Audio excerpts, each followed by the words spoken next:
प्रिय विद्यार्थियों, आज हम मार्किंशा के आर्चिगोनियोफोर्स के बारे में पढ़ेंगे।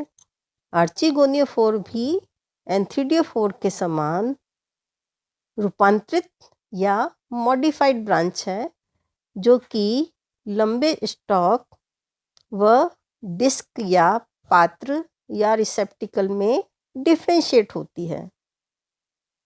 आर्चिगोनियोफोर स्टॉक भी एंथिडियोफोर स्टॉक के समान पृष्ठाधारी संरचना प्रदर्शित करता है। स्टॉक का पोस्टीरियर पार्ट थैलस सरफेस की ओर यानी कि डॉर्सल सरफेस को निरूपित करता है, जिसमें थैलस के समान फोटोसिंथेटिक चैम्बर मिलते हैं। इसका अग्रभाग थैलस के विपरीत स्थित यानी कि वेंट्रल सरफेस को निरूपित करता है। इस भाग में दो लॉन्गिट्यूडनल ग्रूव्स में राइजोइड्स और स्केल्स पाए जाते हैं। डिस्क या रिसेप्टिकल 8 लोब्ड छतरी के समान स्ट्रक्चर होती है, जो कि आर्चिगोनिया एपेक्स के 3 सक्सेसिव शीघ्र द्विविभाजन से बनती है। प्रत्येक लोब के एपेक्स पर एक ग्रोइंग पॉइंट स्थित होता है। प्रत्येक लोब की लोअर सरफेस पर 12 to 15 आर्चिगोनिया लटकी रहती हैं। प्रत्येक लोब की आर्चिगोनिया लटकी हुई झब्बेदार यानी कि फ्रिजल्ड बाइलोब्ड सपत्री आच्छद यानी कि इन्वोल्यूकर शीथ से कवर्ड रहती है, जिसे हम पेरिथीथियम या इन्वोल्यूकर कहते हैं। इस प्रकार प्रत्येक लोब की आर्चिगोनिया समीपवर्ती लोब की आर्चिगोनिया से पेरिचिटियम यानी कि इन्वोल्यूकर के द्वारा सेपरेट रहती हैं। डिस्क की डॉर्सल सरफेस से आर्चिगोनिया पंक्तियों के मध्य दीर्घ, ग्रीन, सिलेंड्रिकल और नीचे की ओर लटकी हुई आउटग्रोथ डेवलप होती हैं, जिन्हें कि रेस कहा जाता है। इन्हीं रश्मियों और रेस के कारण आर्चिगोनियोफोर छतरी के समान दिखाई देता है। Position of archegonia. मार्किंशा में आर्चिगोनिया की पोजीशन किस तरह से होती है, जैसा कि आप डायग्राम में देख सकते हैं। यंग आर्चिगोनियोफोर में आर्चिगोनिया का निर्माण रिसेप्टिकल की डॉर्सल सरफेस पर एक्रोपिटल क्रम में होता है, अर्थात सबसे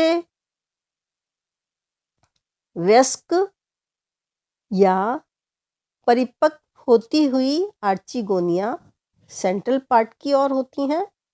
इस अवस्था में आर्चिगोनिया की नेक ऊपर की ओर निर्दिष्ट होती है। आर्चिगोनिया एक दूसरे से सेपरेट 8 पंक्तियों में अरेंज रहती हैं तथा प्रत्येक पंक्ति पर एक लोब को निरूपित करती हैं। आर्चिगोनिया का निषेचन इसी अवस्था में होता है तथा इस समय आर्चिगोनियोफोर की डिस्क सबसेसाइल होती है। फर्टिलाइजेशन के पश्चात आर्चिगोनियोफोर का स्टॉक लंबाई में वृद्धि करता है और इस वृद्धि के साथ साथ डिस्क के डॉर्सल सेंट्रल भाग की भी वृद्धि तेजी से होती है। इस वृद्धि के फलस्वरूप ही डिस्क की पालियों पर स्थित आर्चिगोनिया वाला क्षेत्र क्रमशः इन्वर्टेड हो जाता है या प्रतिलोमित हो जाता है। इस प्रकार मैच्योर आर्चिगोनियोफोर में आर्चिगोनिया पेंडेंट यानी कि निलंबी होती हैं। इस अवस्था में सबसे यंग आर्चिगोनिया स्टॉक की ओर तथा सबसे मैच्योर आर्चिगोनिया डिस्क की परिधि की ओर स्थित होती है। प्रतिलोमन के साथ साथ या इन्वर्जन के साथ साथ प्रत्येक आर्चिगोनिया पंक्ति के दोनों ओर पेरिचिटियम का डेवलपमेंट हो जाता है। इसके साथ साथ ही डोर्सल सरफेस से रेज या रश्मियां भी डेवलप हो जाती हैं। Development of archegonium. रिसेप्टिकल की डोर्सल सरफेस की सुपरफिशियल सेल आर्चिगोनियल इनिशियल सेल की तरह वर्क करती है। अब आर्चिगोनियल इनिशियल सेल में एक ट्रांसवर्स डिवीजन होता है जिससे दो सेल बनती है, ऊपरी आउटर सेल और निचली बेसल सेल बनाती है। अब बेसल सेल से आर्चिगोनिया के अंतःस्थापित एम्बेडेड भाग का निर्माण होता है तथा आउटर सेल यानी कि ब्राही कोशिका से आर्चिगोनियल सेल्स यानी कि आर्चिगोनिया की बॉडी बनती है। आर्चिगोनियल मदर सेल में 3 वर्टिकल इंटरसेक्टिंग डिवीजन होते हैं जिनके फलस्वरूप एक केंद्रकीय प्राइमरी एक्सिलरी सेल तथा 3 पेरिफेरल सेल्स का निर्माण होता है, यानी 1 axial cell surrounded by 3 peripheral cell का निर्माण होता है। अब प्रत्येक peripheral cell radially longitudinal division करती है जिससे 6 जैकेट इनिशियल सेल्स बन जाती है। ये सेल्स ट्रांसवर्स डिवीजन के द्वारा 2 कोशिकाओं के टायर बनाती हैं। ऊपरी टायर की सेल्स नेक इनिशियल तथा लोअर टायर की सेल वेंट्रल इनिशियल सेल कहलाती हैं।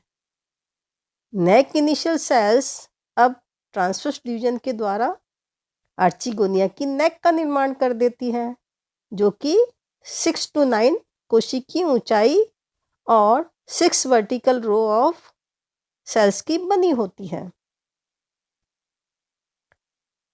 वेंटर इनिशियल सेल डिवीजन के द्वारा यूनी लेयर्ड वेंटर भित्ति का निर्माण करती है।